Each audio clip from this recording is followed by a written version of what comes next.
Growing up in a family business isn't all cash registers and customer smiles. It's early mornings, late nights, and knowing how to handle a shoplifter before you're even old enough to drive. I'm Amelia, and I've been the heartbeat of my folks' tableware store since I was a kid, slinging plates and cutlery instead of hanging out at malls. The day Mrs. Baker waltzed into our shop changed everything. She owned the bakery next door, and everyone knew her for her sharp tongue and even sharper business sense. I was arranging some fine china, the kind that's too fancy for everyday use, when I heard her heavy steps approaching. "Charlie," she boomed, never one to waste time on pleasantries. "Got a minute?" My dad, a man who never hurried his words, wiped his hands on his apron and nodded. "Sure thing, Barbara. What's on your mind?" They stepped into his cramped office, leaving the door slightly ajar. Curiosity got the better of me, so I edged closer, pretending to fuss over an unruly stack of napkins. "I'm cutting straight to the chase, Charlie," Mrs. Baker said, her voice a mix of business and something else, something like excitement but sharper. "I want to merge our shops. Expand. Think about it, my pastries on your plates. It's a goldmine." I could almost hear the gears turning in Dad's head. He was cautious, always had been, but Barbara Baker didn't just throw ideas around. "And there's more," she continued, lowering her voice so I had to strain to catch it. "I think our kids should get hitched. It'll cement the deal. What do you say?" Hitched? To Mark Baker? The idea seemed ludicrous. He was nearly 30, and sure, not bad looking, but marriage? I barely knew the guy. Dad coughed, clearly caught off guard. "Well, that's quite a proposal, Barbara. Marriage is a big step. Come on, Charlie. It's not the dark ages. It's just good business. Think about it. I'll send Mark over later to meet Amelia properly." Before Dad could reply, Mrs. Baker was already halfway to the door. She paused, turning back with a grin. "Don't take too long. I know a good deal when I see one." As soon as she left, I barged into the office. "Dad, you're not seriously considering this, are you?" He sighed, running a hand through his thinning hair. "I know, kiddo. It sounds out there. But maybe just meet him? No harm in that, right?" I was about to argue more, but the look on Dad's face stopped me. He was worried, really worried, about the store, about us. So I nodded, feeling like I was agreeing to scout enemy territory. That evening, Mark came over. He was taller than I remembered. "Hi, Amelia," he said, offering a hand like he was at a job interview. "Heard a lot about you." "Good things, I hope," I replied, shaking his hand, feeling the calluses on his fingers. Baker's hands. "Yeah, your dad's a legend around here. And Mom, well, she thinks this could be great for us. For everyone." Mark and I started dating not long after his mother pitched the idea of merging our families and businesses. It felt like I was living in a sped-up romance movie, but Mark made the whirlwind feel okay. He was the kind of guy who knew exactly how to make a girl feel special, always opening doors, bringing small gifts, and making sure I was comfortable. Despite the bizarre circumstances that brought us together, I found myself genuinely liking him. A year flew by, and before I knew it, I was saying "I do" in a simple but beautiful ceremony. We got married, and with our vows, the two family businesses became one. The merge was seamless on paper, but in practice, it was all orchestrated by Mrs. Baker, my new mother-in-law. She was a force to be reckoned with, steering everything with a stern hand and an eye for detail. Right after the honeymoon, which was more of a working trip to food expos than a romantic getaway, she wasted no time remodeling the store. We knocked down walls and created one large space that fused the bakery with the tableware shop. The new layout included a cozy seating area where customers could sip coffee and sample pastries on the fine china we sold. "I want people to see how the dishes can come alive when they're used," Mrs. Baker explained one morning as we surveyed the construction. "Amelia, I expect you to not just sell these pieces, but to show them off. Serve the customers, make the desserts appealing, talk up the plates. They're selling a lifestyle, not just pottery. Yes, Mrs. Baker, I responded, tucking my hair behind my ear as I took notes. She had a way of laying out her vision that left little room for input, but it was hard to argue when sales began to double. Living with Mark's parents was another part of the merger I hadn't been too keen on. Mrs. Baker insisted it made financial sense for us to stay with them. Why waste money on rent when you need to be on hand to help out? The store's just down the street, she'd argued. It was practical, yes, but living and working together with no break was suffocating. One evening, as I was wiping down tables after a long day, Mrs. Baker walked over with a stack of dish towels for me to fold. Amelia, dear, you're doing a fine job here, but remember, this is your life now. No need for that college degree. This, she gestured around the bustling store, is better than any classroom. I bit back my frustration, the words tasting bitter. I know, Mrs. Baker. Amelia, she cut in sharply, focus on what's in front of you. This business will be yours one day. You and Mark, running it together. Isn't that enough? I nodded, forcing a smile. The truth was, it wasn't enough. I missed my studies, the sense of working towards something that was just mine. But my new role left little room for anything else. Life in the store became a routine, a rhythm dictated by Mrs. Baker's unwavering command. Days blurred, but one thing became increasingly clear: my dad was around less and less. At first, I thought he was just taking some well-deserved time off, but then days turned into weeks without a single sighting of him behind the counter or in the office where he used to manage the books. One Sunday, I decided to visit my parents at home. The atmosphere was different, quieter. Mom was in the garden, and Dad was sitting on the porch, looking out with a kind of faraway sadness. Hey, Dad, I said as I approached, trying to keep my voice light. Haven't seen you at the store much. Everything okay? He sighed deeply, the weight of his words ready to fall. It's the merger agreement, Amelia. Barbara had her lawyers set it up in a way that pretty much cuts me out. I can't make any real decisions anymore, and I only get a tiny share of the profits. Frustration boiled over, and I stood up, pacing the porch. I can't believe she'd do this. And Mark, does he know? Dad's expression softened. I don't think he sees the full picture, Amy. Barbara's got him thinking this was all necessary to save the business. The next day, I confronted Mark at the store, waiting until we were alone. Mark, we need to talk about the merger. Your mom's cut my dad out completely. Did you know?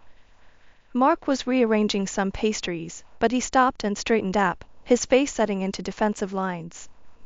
Mom did what she had to do. My mom saved our businesses, Amelia, turned it into something profitable.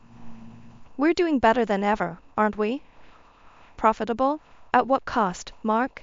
My dad's been pushed out of his own life's work. He didn't have an answer, just turned back to his work, effectively ending the conversation. The divide between us had never felt so wide. The very next day, Mrs. Baker cornered me by the coffee machines, her voice sickly sweet. Amelia, dear, I hope you're not causing trouble. We don't need any mutiny on this ship. I met her gaze, my frustration hardening into resolve. I just want what's fair for my dad, Mrs. Baker.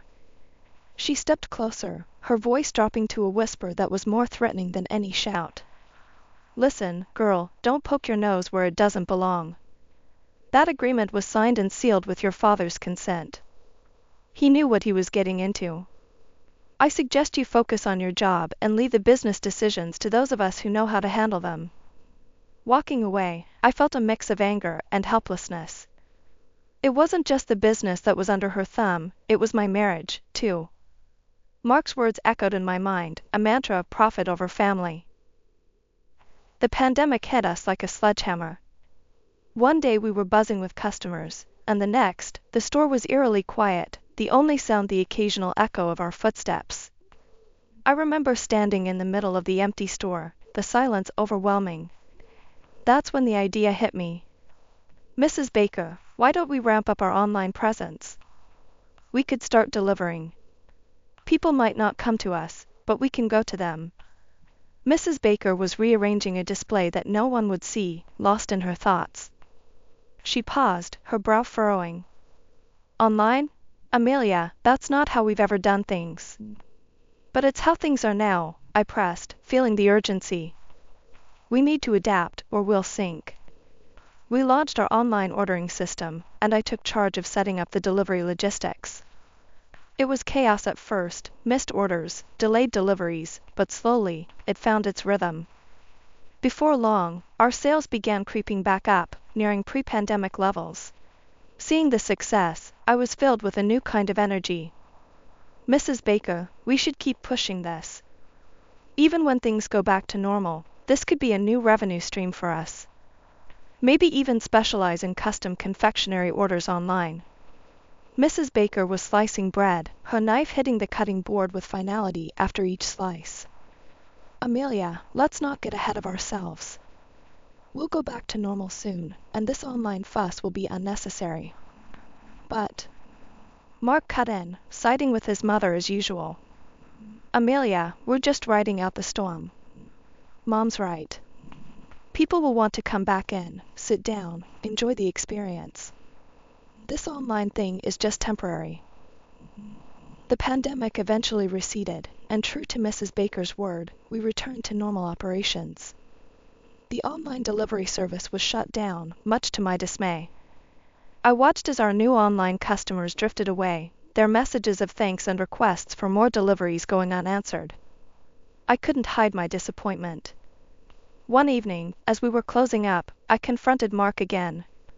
We're making a mistake, shutting down the online service. It was working. It was really working. Mark was counting the day's cash, not looking up. Amelia, the crisis is over, and we're going back to what we know best. This is my mother's business. She's built it from the ground up. We're not going to gamble with its future on a whim. Walking home that night, the streets quiet and the shop windows dark, I felt a deep sense of isolation. The rift between Mark and me grew wider with each step I took. It was one of those heavy, relentless rainy days that turned the world outside the store windows into a blur. I was tidying up the store hall, rearranging the chairs and wiping down wet tables when the door creaked open. A small figure stumbled in, her clothes soaked, her face streaked with tears. Hey, it's okay. You're safe here, I said, kneeling down to her level. Can you tell me what happened? Just then, Mrs. Baker came out from the back, her eyes narrowing as she took in the sight. Amelia, what is this? Who is this child? We can't have beggars in the store. It's bad for business. Get her out. I was shocked, my stomach turning at her coldness. She's just a child, Mrs. Baker. She's scared and alone. Mark, who had been in the office, came to see what the commotion was about. His face mirrored his mother's disapproval. Mom's right, Amelia. We can't start letting street kids hang around. It sets a bad precedent. I called the police.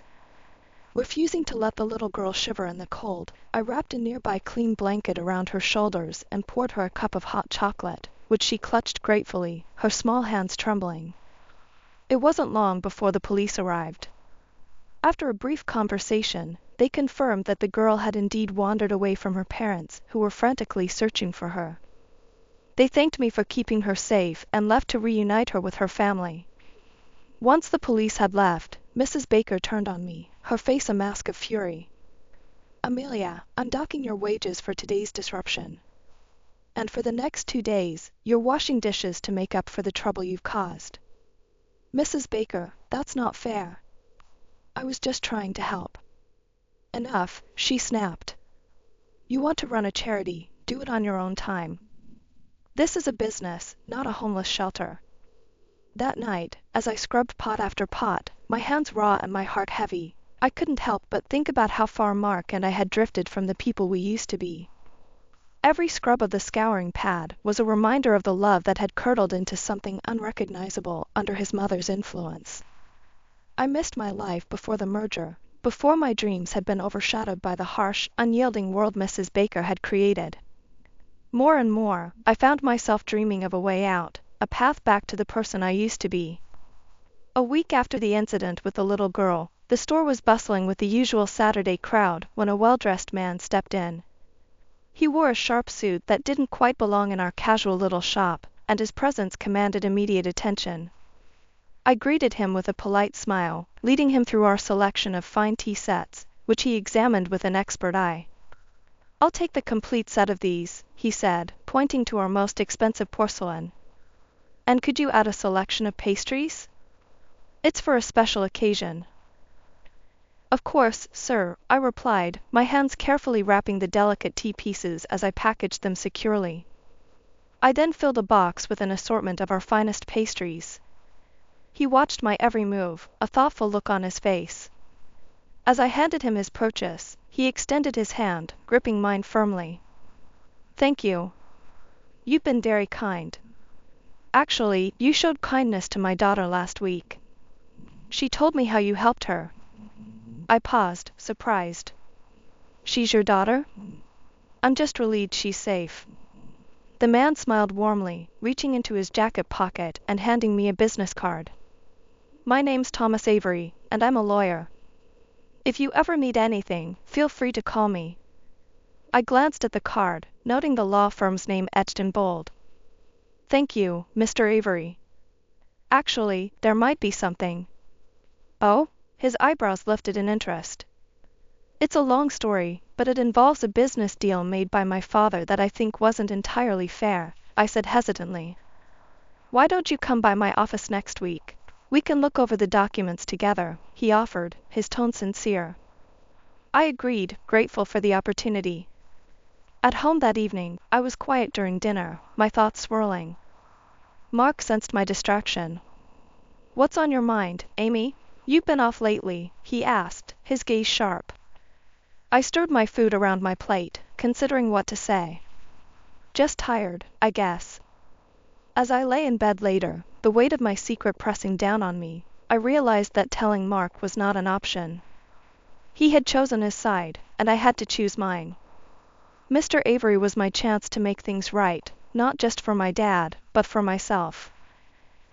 The following week, I met Mr. Avery at his office, a sleek, imposing building that made me feel out of place with its polished floors and stark modern art. Sitting across from him in the high-backed leather chair, I handed over the merger documents between my father and Mrs. Baker. Mr. Avery's eyes narrowed as he flipped through the pages. "There are several issues here," he said after a long pause. "The terms are unusually favorable towards one party. It's exploitative, and possibly even illegal, depending on the circumstances of the agreement signing." My heart pounded with a mix of fear and hope. "Can we do something about it?" He nodded. "I believe we can. I'll need to do some more digging, but I'm willing to help you pro bono, given the situation with your father." "Thank you, Mr. Avery. I paused, unsure how to express my gratitude. "Don't mention it. Let's try to set this right." Leaving his office, I felt a mix of exhilaration and dread. The thought of going against my husband and his mother was daunting, but the possibility of reclaiming my father's rights was too compelling to ignore. As I approached our house, the sound of laughter and clinking glasses filtered out to the driveway. I paused, the realization hitting me like a cold wave. Today was our anniversary. How could I have forgotten? I opened the door to a scene of festivity, our living room transformed into a miniature banquet hall, filled with friends and family, all seemingly in high spirits. I stepped in, trying to muster a smile, but before I could get my bearings, Mrs. Baker spotted me. "Amelia, there you are, wandering the streets when you should be here hosting," she bellowed, her words slurred by drink. "We're celebrating, in case you forgot." I stammered an apology, feeling the eyes of everyone in the room on me. "I'm so sorry, Before I could finish, Mrs. Baker's temper flared, and with a dramatic flourish that only a drunken mind could conjure, she hurled an empty ceramic plate in my direction. It smashed against the wall where my head had been seconds before. The room fell silent, the festive mood evaporating like mist. Mark staggered over to me, a glass of wine in his hand, his smile cruel. "Looks like you need to clean up, Amy. You're dirty as a beggar." he sneered, and then splashed the wine across my hands and down the front of my dress. The sharp, sweet smell of alcohol stung my nostrils as laughter erupted from Mrs. Baker. The room's atmosphere shifted, guests exchanging uncomfortable glances, their earlier merriment replaced by a tense silence. Something inside me snapped. "Enough," I said, my voice ringing clear and surprisingly calm in the suddenly quiet room. "I met with a lawyer today. I'm filing for a divorce, Mark." The words hung heavy in the air. Mrs. Baker staggered forward, her face contorted in a mix of rage and confusion. "Divorce? You ungrateful." "And I'm contesting the merger agreement," I continued, cutting her off. "There's been fraud, and it's going to be investigated. The documents have already been sent to the authorities and the courts." Mark's face went pale, his earlier bravado draining away. "You can't. Who gave you the right to?" "I gave myself the right," I shot back. "For years, I'd been treated like a servant in my own home, pushed around and laughed at. No more." I turned to leave, but Mrs. Baker grabbed my arm, her grip surprisingly strong. "Amelia, wait. Let's talk about this. We can sort something out." I pulled my arm free, feeling a surge of empowerment. "Talk to my lawyer," I said, handing her Mr. Avery's business card. "From now on, any communication goes through him." I walked away then, up the stairs to our bedroom, their shocked and angry shouts fading behind me. Each folded shirt and tucked away photo a step closer to freedom. The trial began, and it was clear from the start that Mrs. Baker and Mark were on the defensive. Her lawyer tried to paint me as a conniving, envious woman who was out to ruin the family business out of spite. "Ladies and gentlemen," her lawyer began, his voice smooth and accusing, "Amelia here is driven by sheer envy. She has spun a web of lies, hoping to entangle an honest businesswoman and her son in her deceit." I felt a flare of anger but remained composed. Mr. Avery, my lawyer, was next to speak, and his calm demeanor reassured me. "Your Honor, the evidence will show that my client has acted not out of envy, but out of a need to correct a grave injustice. The merger agreement, which we will present, clearly shows manipulations and unfair terms that were hidden from Amelia and her father." As documents were presented and witnesses called, the atmosphere in the courtroom grew tense. Mrs. Baker and Mark tried to defend their actions, but their arguments fell flat against the solid evidence we had gathered. When it was my turn to testify, I stood, feeling every eye in the room on me. I respected Mrs. Baker and never would have imagined that family could treat each other this way. This isn't about jealousy. It's about justice for my father and for me, about reclaiming what was dishonestly taken from us. The trial lasted for days, but finally, the jury returned with their verdict. "Guilty of fraud," those words echoed in the courtroom, a sweet sound amidst the chaos of the past months. The judge then proceeded to annul the fraudulent merger agreement and imposed a significant fine on Mrs. Baker, along with an order for financial compensation. However, Mrs. Baker's finances were a mess, it turned out. She couldn't afford the monetary compensation. Instead, she was forced to cede her rights to the bakery to me as a form of payment. My father and I became the sole owners of not just the tableware store, but also the bakery that had been the source of so much strife. Back at the store, which now felt truly ours, my father hugged me, his eyes wet with tears of relief. "Amelia, you've done more than just win back our store. You've restored our family's honor." Mrs. Baker and Mark were now in a dire situation. With no bakery and no savings, they were forced to find other jobs. The community's support had shifted, seeing them for who they truly were, and they struggled to regain any standing. As for me, I felt a freedom I hadn't known in years. I resumed my college studies, each class a step toward rebuilding the life I had put on hold. Life at the store was bustling, better than it ever was. With the bakery's integration, we introduced breakfast combos, pastries with artisanal coffee served on our finest china. It was a hit. Dad ran the floor, his joy in customer interaction evident, while I managed behind the scenes, planning expansions and new product lines. "This feels right, doesn't it?" Dad asked one day, as we watched a family enjoy their breakfast at one of our new tables. It does, Dad. It feels like us, I replied, my heart light, my gaze steady on the bright future we were building. Not just rebuilding what we had lost, but creating something new, something better, fortified by the lessons of the past and hopeful for the future.